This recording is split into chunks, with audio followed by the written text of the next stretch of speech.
Yeah. What up? What's your favorite The Identity Crisis?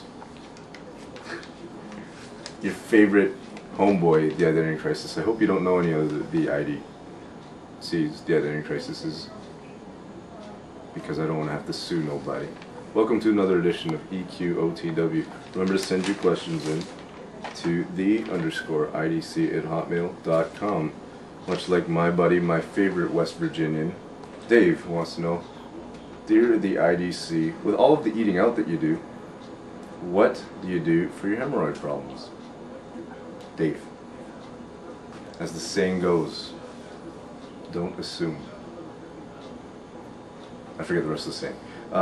But yeah, I do get hemorrhoids sometimes.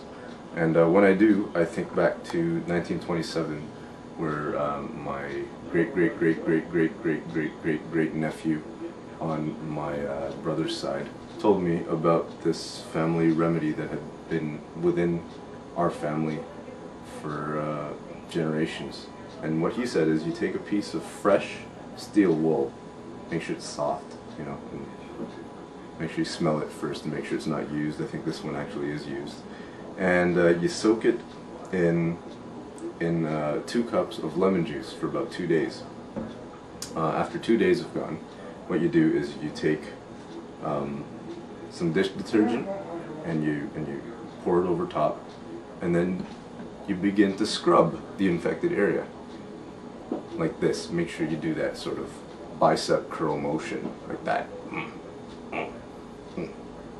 for about 5 minutes. Okay, so 5 minutes of that, and then what you do is you rinse with cold water, and then what you really want to do is to sort of ease the pain and to make it a little more comfortable. You take your right hand and you dunk it into a cup of olive oil. You just dunk it into a cup of olive oil and you sit there. So I hope that answers your question, Dave.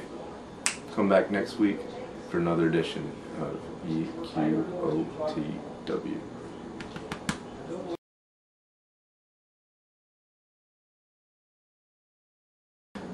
I'm just joking.